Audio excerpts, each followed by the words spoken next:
اچھا مفتی صاحب، کیونکہ آپ کے پاس چوتھی ویکینسی ابھی خالی ہے سر، تو مجھے بتائیے کہ اگر موقع ملتا ہے آپ کو کسی سے چوتھی شادی کا، تو اگر میں آپ کو آپشن دوں، ان میں سے کن کو چوز کریں گے آپ؟ میرا، عائشہ عمر، صبا قمر یا پھر مہوش حیات؟ تینوں کو تو میں جانتا نہیں، پہلی والی کا نام سنا ہوا ہے میں نے.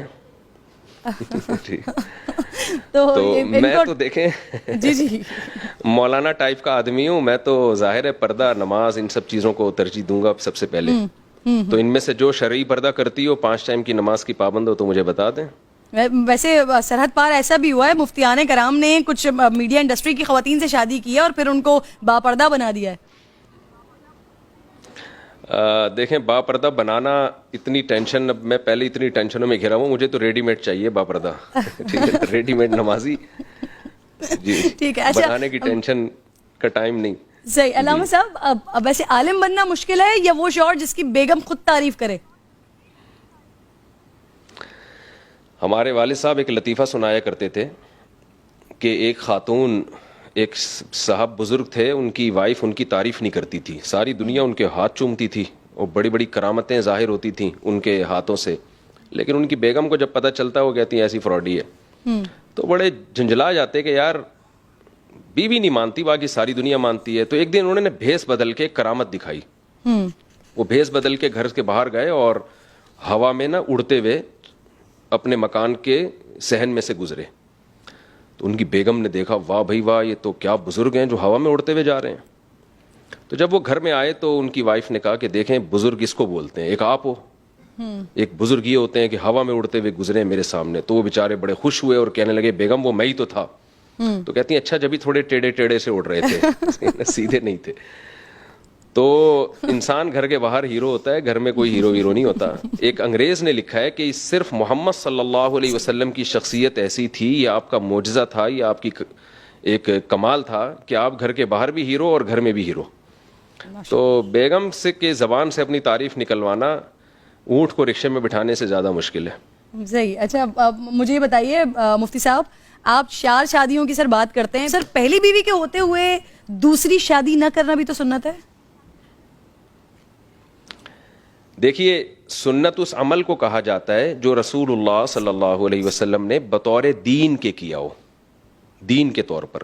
اس کی میں ایک مثال دیتا ہوں. جو کی روٹی آپ صلی اللہ علیہ وسلم نے کھائی ہے، لیکن جو کی روٹی کو ہم دینی سنت نہیں کہہ سکتے، اس لیے کہ کلچر تھا. آپ صلی اللہ علیہ وسلم نے اونٹ کا گوشت کھایا ہے، لیکن ہم اس کو ایز دینی سنت نہیں کہہ سکتے، اس لیے کہ کلچر تھا. صحیح. تو نبی صلی اللہ علیہ وسلم نے حضرت خدیجہ رضی اللہ تعالی عنہا کی موجودگی میں دوسری شادی نہیں کی، اس لیے کہ یہ ہجرت سے پہلے کا زمانہ ہے. ہجرت سے پہلے دین کے احکام تفصیلی طور پر نازل نہیں ہوئے تھے، اور آپ صلی اللہ علیہ وسلم کی طبیعت میں اللہ نے دنیا سے بے رغبتی رکھی تھی. یہی وجہ ہے کہ آپ نے 25 سال کی عمر میں ایک بیوہ سے شادی کی ہے جو 2 دفعہ بیوہ ہو چکی ہیں. حالانکہ عرب کے کلچر میں یہ نہیں تھا، عرب تو جوانی میں کئی بیویاں رکھا کرتے تھے، اور آپ صلی اللہ علیہ وسلم نے 49 یا 50 سال کی عمر تک نکاح نہیں کیا. تو اس کے بعد جب ہجرت کا زمانہ قریب آیا ہے تو پھر آپ صلی اللہ علیہ وسلم نے کثرت سے نکاح کیے. تو یہ بتانے کے لیے کہ نبی صلی اللہ علیہ وسلم اگر نبوت سے پہلے زیادہ شادیاں کرتے تو لوگ اس کو کلچر کا حصہ سمجھتے. لوگ سمجھتے کہ آپ صلی اللہ علیہ وسلم کو نکاح کی طرف رغبت یعنی ایک قدرتی رغبت تھی آپ کو، یہ عرب کے کلچر کو آپ نے فالو کیا ہے. تو آپ صلی اللہ علیہ وسلم نے ہجرت سے پہلے کلچر کی مخالفت کی ہے. عرب کا کلچر تھا زیادہ شادیاں کا، آپ نے اس کی مخالفت کی، اور ہجرت کے بعد آپ نے زیادہ شادیاں کر کے یہ بتایا کہ میں جو نکاح کی کثرت کر رہا ہوں یہ اسلام کے حکم کی وجہ سے کر رہا ہوں، عرب کے کلچر کو فالو نہیں کر رہا. علامہ صاحب بتایا تو یہ جاتا ہے کہ اماں خدیجہ رضی اللہ تعالیٰ عنہا سے اتنی محبت کرتے تھے آقا علیہ الصلوۃ والسلام کے اس وجہ سے کہ جب تک وہ حیات تھیں تب تک آپ نے دوسرا نکاح نہیں کیا. نہیں، یہ اس کی کوئی ہمارے پاس اوتھینٹک دلیل نہیں ہے. حضرت عائشہ رضی اللہ تعالی عنہا سے نبی کو بہت زیادہ محبت تھی جیسے حضرت خدیجہ سے تھی. اور ایک روایت میں ہے کہ آپ صلی اللہ علیہ وسلم نے فرمایا جیسے سرید کو تمام کھانوں میں فضیلت ہے، اسی طرح عائشہ کو بھی تمام عورتوں پہ فضیلت ہے. تو امی عائشہ سے بھی بے پناہ محبت تھی آپ صلی اللہ علیہ وسلم کو، اس کے باوجود ان پر اتنی ساری شادیاں کی ہیں.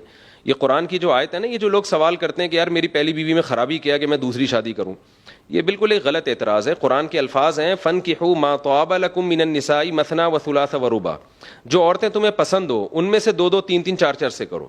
تو اس میں اللہ نے بتا دیا کہ چاروں پسندیدہ ہونی چاہیے. یہ نہیں کہا کہ جو ناپسند ہو تو ان سے کرو. تو پہلی پسندیدہ ہوگی, آپ کی فیوریٹ ہوگی, اس کے بعد آپ دوسری کریں, اس کے بعد آپ تیسری کریں, اس کے بعد آپ چوتھی کریں. تو چاروں پسندیدہ ہی ہونی چاہیے.